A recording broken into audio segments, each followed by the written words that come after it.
Many environmentalists are opposed to the scheme, as the barrage will cause significant environmental damage.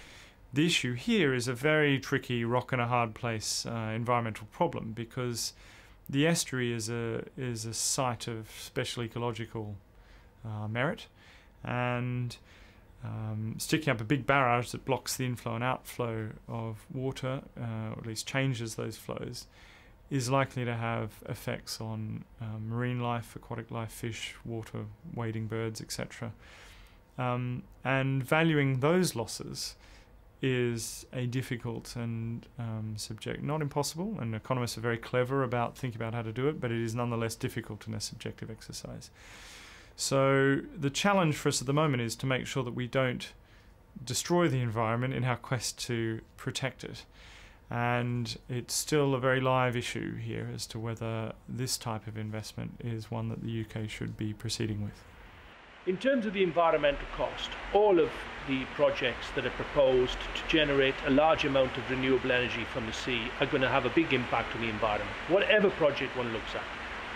If you look at the equivalent number of marine current turbines, if you look at offshore impoundments, whatever you look at, you're going to have a huge impact on the marine environment.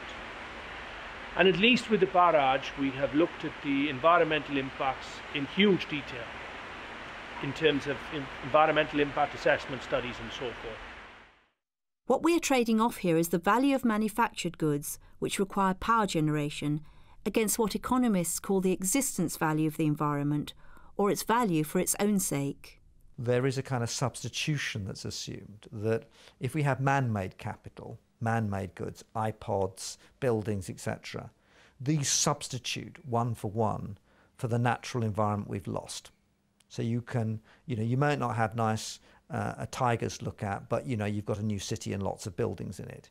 You may not have the countryside to enjoy, but you've got an iPod. They translate one for one. I don't think that's right. I think our material well-being depends in a very deep and critical way on our environment.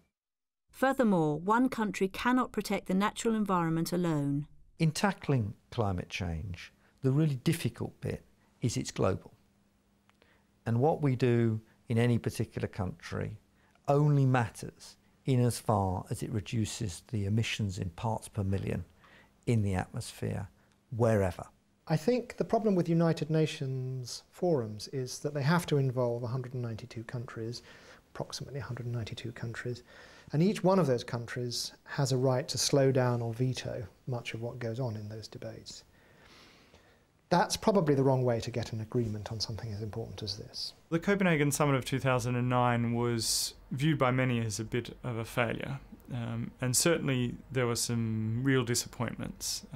We left the summit without a clear vision for what emissions should be by 2050. We didn't, as of December 2009, have an agreement on what rich and poor countries would do even by 2020, although as I speak in January 2010, those targets are coming in to the UN. We didn't have a pathway from getting from 2020 to 2050. We didn't have a pathway in the short term for getting to a legally binding target. What really matters is what's going on in China, what's going on in India, and to a lesser extent what's going on in the United States. And the story behind that is coal, coal and coal. The share of coal in global energy has gone from 25 to 28%, and it's well on its way to 30%. And the industrialization of China and India, where the emissions growth is fastest, is coal-based. The locus of power and the forum for those negotiations may well shift in the coming months and years to a smaller group of countries that reflect a large proportion of global emissions. The US and China are key players. Both of them are actually doing quite a lot in different ways, not necessarily on the pledging of reductions, but in terms of investment in research and development and clean energy in America, it's fairly impressive. And China in particular playing to its strengths of manufacturing and exporting very low-cost green equipment.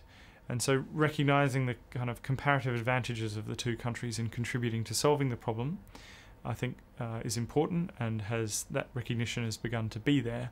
What should the US and Europe do, and can it be done? The countries mainly responsible for the consumption of carbon, Europe and the US, 50% of world GDP, should impose a price on their carbon consumption. And that's a carbon tax plus a border tax. We should pay for the emissions that are made in China, which are caused by our consumption and are made on our behalf. That's the first step. And of course, once you start putting border taxes on carbon emitted in countries like China, you start to begin to change the incentive structure of China and India and others. So I would go bottom up from a carbon tax point of view and border taxes, rather than the hopeless idea that we're going to get some all singing and all dancing, legally binding international treaty which is actually going to address climate change. It is possible for the UK to decarbonise. It's possible, I think, for every country in the world to fully decarbonise. The question is, as you say, at what cost? And are we willing politically and at the ballot box to and in the supermarket to pay those costs? If we are intelligent in our public policies, high carbon taxes focusing R&D on the things that really matter, then we can solve this problem. The issue is whether societies, governments are prepared to take the difficult challenges that are needed to get us there.